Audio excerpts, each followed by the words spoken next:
இனிய மாலை வணக்கம். சூரியோதயம் சன்ரைஸ் செய்தி பாகம் 265 நௌலவதி தில்லைத்தேவன். லண்டன் டென்மார்க் செய்திகள். லண்டன் செய்திகள் 10/5 ஞாயிறு காலை நேற்றைய தினம் தற்காலிகமாக பல வழித்தடங்கள் மூடப்பட்டு இருந்தன.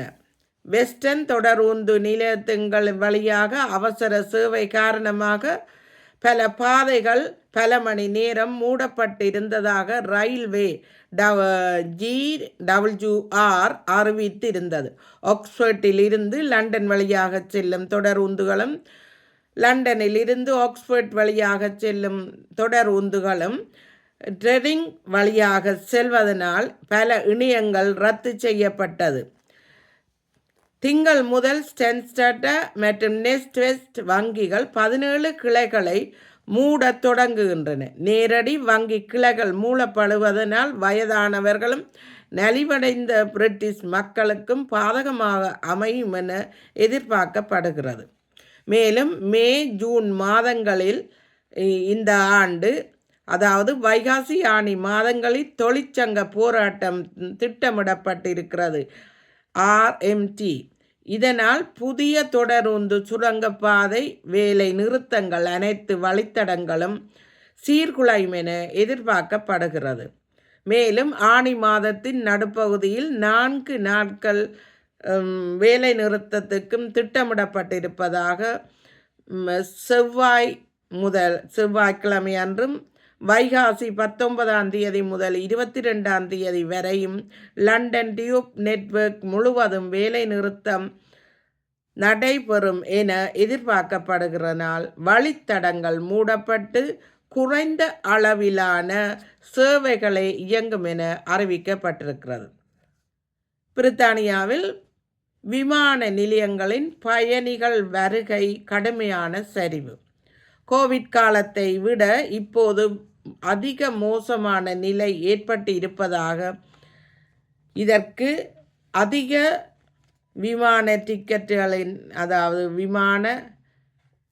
டிக்கெட்டுகளின் கட்டணங்களும் கூடுதல் வரி காரணமாக பயணிகளின் வருகை வரலாறு காணாத சரிவு ஏற்பட்டிருப்பதாக தெரிவிக்கப்படுகிறது. டென்மார்க் செய்தி.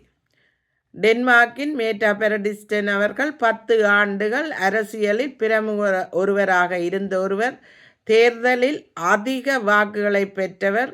டென்மார்க் அரசியல் இப்போது களம் பிளவுபட்டு வருகிறது.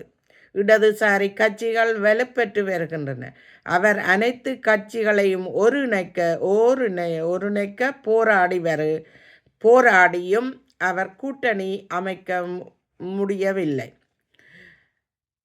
மேட்டா பெரடிஸ்டன் புதிய கட்சி அமைக்க தவறியதினால் தொடர்ந்து அங்கு அரசாங்கத்தை அமைக்கும் பொறுப்பை மிதவாத வலதுசாரி அரசியல்வாதியிடம் ஒப்படைக்க டென்மார்க் மன்னர் வெள்ளிக்கிழமை இரவு அதனை அறிவித்திருக்கிறார். இந்த செய்தி டென்மார்க்கை உலுக்கியிருக்கிறது.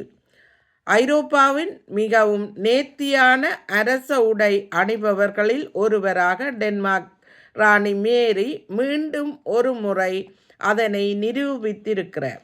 டென்மார்க் மேரி அவர்கள் உலகளாவிய பேஷன் உச்சி மகாநாடு கோப்பன்ஹேகனில் நடைபெற்றது. இந்த 8/5/26 அன்று மாலை தினம் நீடித்த தன்மையுடைய கூடிய சிந்தனை மிக்க நேர்த்தியான பிரதிபலிக்கும் தோற்றத்துடன் அவர் நிறைவு செய்தமை குறிப்பிடத்தக்கது. டென்மார்க்குக்கு உள்ளேயே பரந்த சிந்தனைக்கு வழிவகுக்கிறது. சமீபத்திய விவாதங்கள் கிரீன்லாந்தில் ஆங்கில மொழியினை வலுப்படுத்தி வருகிறது பற்றி குறித்து விவாதங்கள் எழுந்திருக்கிறது. இது சர்வதேச சமூகங்களில் ஒருங்கிணைப்புக்கான பயனுள்ள அணுகுமுறை ஆகும். ஆங்கிலத்தின் பயன்பாட்டை டென்மார்க் மேலும் வலுப்படுத்துகிறது.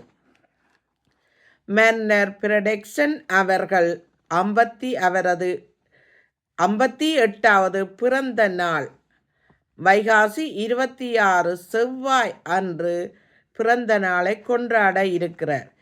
இவர் அந்த நிகழ்வில் மாட்சிமை பொருந்திய மன்னரும் அவரது அரச குடும்பத்தினரும் மதியம் 12 மணியளவில் அரண்மனையின் மாடியில், அதாவது பால்கனியில் எல்லோரும் தோன்றுவார்கள் என்று அறிவிக்கப்பட்டிருக்கிறது. நன்றி, வணக்கம். மீண்டும் ஒரு செய்திகளுடன் மறுவாரம் சந்திக்கும் வரை விடை பெறுபவன் நவுலவதி தில்லை தேவன். நன்றி.